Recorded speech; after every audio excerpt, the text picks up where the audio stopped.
নাহমাদুহু ওয়া নুসাল্লি আলা রাসূলিহিল কারীম, আম্মা বা'দ। 21শে ফেব্রুয়ারি আন্তর্জাতিক মাতৃভাষা উপলক্ষে সকল বাংলা ভাষাভাষী ভাই বোনদেরকে ইসলামী আন্দোলন বাংলাদেশের পক্ষ থেকে, বিশেষ করে ইসলামী আন্দোলন বাংলাদেশ ঢাকা মহানগর উত্তরের পক্ষ থেকে আন্তরিক শুভেচ্ছা ও মোবারকবাদ জানাচ্ছি। আজকের এই দিনে আমার মায়ের ভাষা বাংলাকে যারা রাষ্ট্রীয়ভাবে প্রতিষ্ঠিত করবার জন্য জীবন দিয়েছে, আমরা তাদেরকে শ্রদ্ধার সাথে স্মরণ করছি এবং মহান আল্লাহ পাকের দরবারে দোয়া করি আল্লাহ তাআলা যেন ওই সকল মুসলিম ভাই বোনদেরকে আল্লাহ তাআলা যেন শাহাদাতের মর্যাদা দান করেন। প্রিয় নগরবাসী, মাতৃভাষা হিসাবে বাংলা রাষ্ট্রীয়ভাবে প্রতিষ্ঠিত হলেও আমাদের জন্য অত্যন্ত দুঃখজনক বাস্তবতা হলো এতদিন পরেও আমরা আমাদের এই প্রিয় মাতৃভাষা বাংলাকে এখনো পর্যন্ত জ্ঞানে বিজ্ঞানে, বিশেষ করে ইসলামী জ্ঞানে আমরা এখনো সমৃদ্ধ করতে পারিনি। প্রিয় ভাই বোনেরা, আমরা সকলেই জানি ভাষা এটি আল্লাহ পাকের দান। আল্লাহ তাআলা কোরআনে ঘোষণা করেছেন আল্লামাহুল বায়ান। আল্লাহ তাআলা ভাষা শিক্ষা দিয়েছেন। এই ভাষা এটি আল্লাহ পাকের নিয়ামত। আমাদেরকে এটা উপলব্ধি করতে হবে এবং আল্লাহ পাকের শুকরিয়া আদায় করতে হবে এবং ভাষার প্রতি যথাযথ ভাষা ব্যবহারে আমাদেরকে অত্যন্ত যত্নশীল হতে হবে। আপনারা জানেন বিশুদ্ধ ভাষায় কথা বলা এটা আমাদের প্রিয় নবী মহানবী সাল্লাল্লাহু আলাইহি ওয়াসাল্লামের সুন্নাহ। রাসূলুল্লাহ সাল্লাল্লাহু আলাইহি ওয়াসাল্লাম বলেছেন, আনা আফসাহুল আরব, আমি গোটা আরবের মধ্যে আরবি ভাষায় বিশুদ্ধ ভাষাভাষী।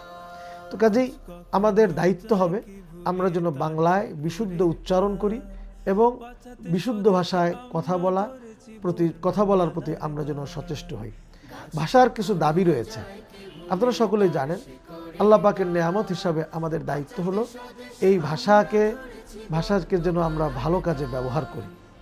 ভাষার দাবি হলো আমরা ভাষাকে যেন দেশের কল্যাণে, মানব কল্যাণে যেন আমরা ব্যবহার করি।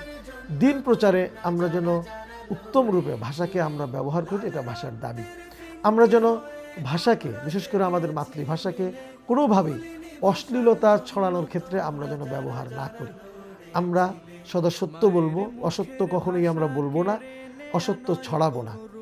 আপনারা জানেন তাফসীরের কিতাবের মধ্যে আসছে লোকমান হাকিম আলাইহিস সালাতু ওয়াস সালাম, ওনার সম্পর্কে পাওয়া যায়, ওনাকে জিজ্ঞাসা করা হয়েছে যে আপনার এই মর্যাদা কেন হলো? হযরত লোকমান হাকিম আলাইহিস সালাতু ওয়াস সালাম উনি বলেছেন, আমার জানা মতে দুটি কারণে আমাকে এই মর্যাদা দেওয়া হয়েছে। তার একটি হলো আমি যখন কথা বলি সদা সত্য কথা বলি, দ্বিতীয়ত আমি কখনো অনর্থক কথা বলি না। কাজেই আসুন আজকের দিনে আমাদের প্রতিজ্ঞা হোক আমরা আমাদের এই প্রিয় মাতৃভাষাকে আমরা অবশ্যই জ্ঞানে বিজ্ঞানে এবং ইসলামী জ্ঞানে আমরা সমৃদ্ধ করব।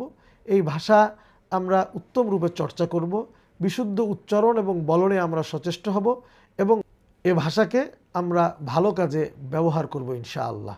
যারা জীবন দিয়েছে তাদের কোরবানি সার্থক হবে। আল্লাহ তাআলা আমাদেরকে আমাদের এই প্রিয় মাতৃভাষাকে উত্তম রূপে ব্যবহার করার তৌফিক দান করেন। আমিন।